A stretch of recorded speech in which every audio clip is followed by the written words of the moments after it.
Морская корова Стеллера, вымерший 258 лет назад родственник современных трехметровых ламантина и дюгоня, но, в отличие от них, размером с кита. А это 10-миллиардный биоинженерный стартап Colossal Biosciences, недавно заявивший, что ему удалось секвенировать ее полный геном. Почему и как вымерла корова Стеллера, зачем ее возвращать и что известно о ее клонировании на данный момент, разберем в этом видео. Добро пожаловать на канал, где я развлекаю себя сама, а вы можете наблюдать за этим, если, конечно, хотите, и где я делаю видео и просто надеюсь на лучшее.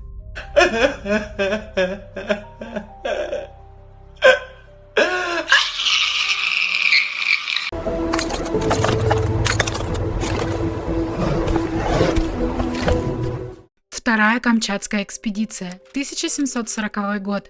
Вместе с Витусом Берингом в нее отправляется немецкий ученый-натуралист Георг Вильгельм Стеллер. Кстати, нам врали, это не Витус Беринг, это его дядя. Изображение Витуса Беринга не сохранилось, мы не знаем, как он выглядит. Экспедицию своим указом снарядил Петр I. Целью было подтвердить наличие перешейка между Азией и Америкой, а также уточнить карты береговых линий. 4 июня 1741 года из Авачинской бухты отправляются два судна – Святой Петр и Святой Павел. В туманах суда теряют друг друга почти сразу. Святой Петр, на борту которого были Беринг и Стеллер, по плану достигает берегов Америки. Затем, возвращаясь, попадает в страшный шторм, из которого, как думали моряки, живыми они уже не выйдут. Но внезапно кто-то замечает сушу. Команда решила, что они достигли материка, но оказалось, что это был необитаемый остров. И поразителен тот факт, что до материка им оставалось всего 175 километров. Корабль штормом выкинуло и разбило об этот остров, который впоследствии получил название Остров Беринга. Команде, измученной штормом, цингой, лишившейся почти всех запасов, не оставалось ничего, кроме как зимовать на острове. И вскоре у этих берегов были замечены очень крупные бурого цвета неизвестные животные. Стеллер оценил их длину как доходящую до 10 метров. Он писал, что их было сотни, они держались большими группами и никогда не погружались в воду полностью, поэтому их спины и головы можно было наблюдать всегда. Нырять животные, судя по всему, не могли из-за огромных жировых прослоек в их телах. Стеллер сразу же приметил, что в каждой группе можно было четко выделить отдельные семьи – самку, самца и одного-двух малышей.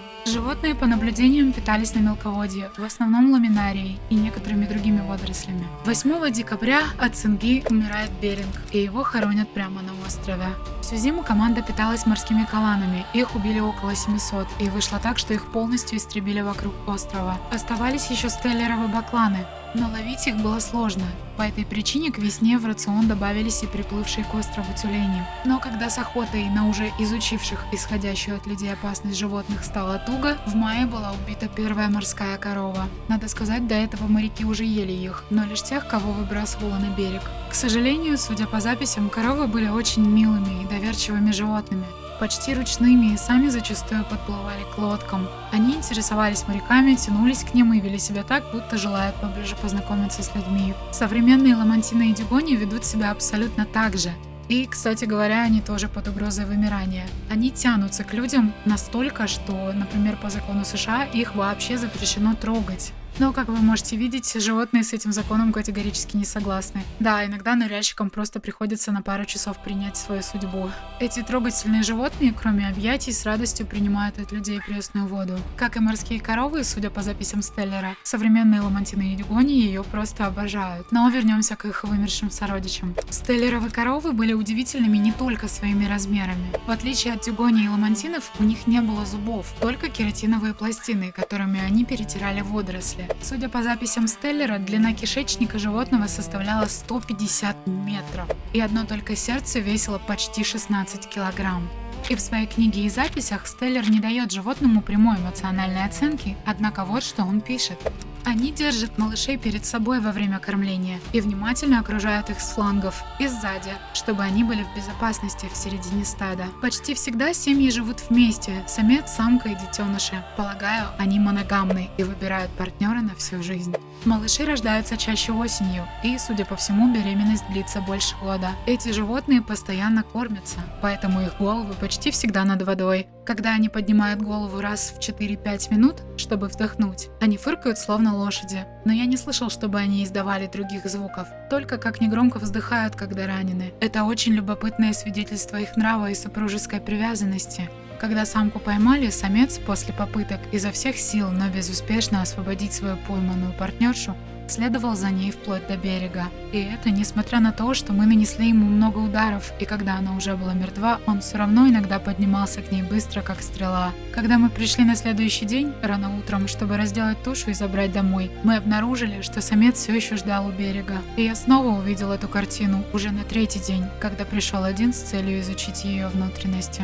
Очень важно отметить, что Стеллер в записях постоянно путает коров с ламантинами, о которых он знал только по рисункам и описаниям натуралистов из Америки. И именно поэтому он не видел ничего критичного в охоте на морских коров, ведь, по его сведениям, ламантинов в других местах было достаточно. К сожалению, он не знал, что это было единственное место на Земле, где обитают морские коровы, и это совершенно другой вид. По описанию, мясо морской коровы было невероятно похоже на говядину. Толстый слой жира, на вкус как миндаль и толщиной до 8 сантиметров, ели, пили и перетапливали для ламп. Одна морская корова Стеллера могла прокормить команду из 33 человек в течение месяца. Когда лед вокруг острова наконец начал таять, к лету 1742 года команде удалось закончить сооружение нового судна из обломков старого и вернуться на Камчатку. И если не раньше, то к этому моменту вы могли подумать, что человеческое варварство и жестокость не имеют границ, то это еще не все. После возвращения экспедиции на материк, местные промысловики увидели привезенные моряками шкуры тех самых каланов. Надо ли говорить, каким ценным товаром в 18 веке были меха? Очень быстро прошел слух, что можно отлично поживиться мехом, да еще и добывать легкодоступное питательное мясо морских коров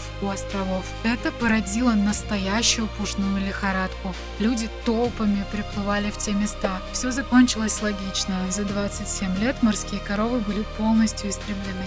Самое ужасное, что их убивали не всегда из-за еды, иногда просто ради веселья, потому что это легко. В 1754 году было убито около 1800 особей. Это колоссальная цифра. В 1768 году на острове Беринга охотник по фамилии Попов убил последнюю морскую корову. Анализ ДНК костей морских коров показал, что популяция уже была на грани вымирания и страдала от инбридинга. Кроме того, существование морских коров было тесно связано с каланами, которых почти полностью истребили люди. Дело в том, что каланы питались морскими ежами, тем самым контролируя их популяцию. Если бы морские ежи расплодились слишком сильно, то поедали бы заросли ламинарии, и морским коровам просто-напросто стало бы нечем питаться. Однако к 1980 году популяция каланов почти полностью восстановилась и по сей день находится на приемлемом уровне, но не таком высоком, на котором она была в 18 веке. Так что же известно о клонировании?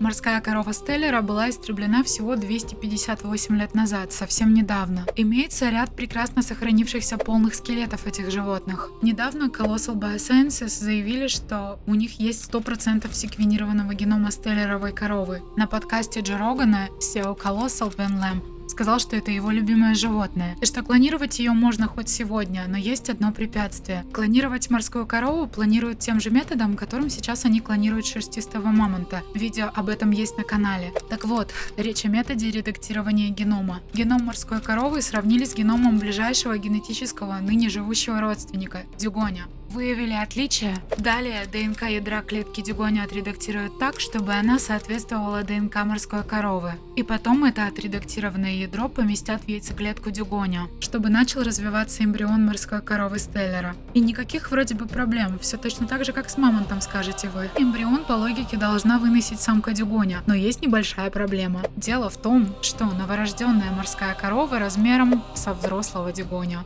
По понятным причинам получается, что дюгонь физически не сможет выносить такого детеныша. Но Colossal говорит, что у них есть решение. Как они могли это решить? Все просто, именно здесь и пригодится обкатываемая ими технология искусственной матки, разработка которой в будущем поможет и людям. Сейчас они заканчивают некоторые исследования в этой области. И эмбрион морской коровы в будущем планируют поместить для дальнейшего развития именно в нее. Но куда ее можно будет поселить? Что ж, экосистема, в которой жила морская корова Стеллера, все еще существует. И, как говорят экологи, ниша коров по сути никем не занята, так что их можно будет беспрепятственно выпустить в естественную среду обитания. Причем популяция морских коров будет иметь богатейшую кормовую базу и сможет регулировать обширные заросли ламинарии у Командорских островов, способствуя биоразнообразию и полному восстановлению численности морских каланов. Спасибо за просмотр, буду рада поддержке в виде лайков и комментариев, и подписывайтесь, пожалуйста, чтобы не пропустить новые видео.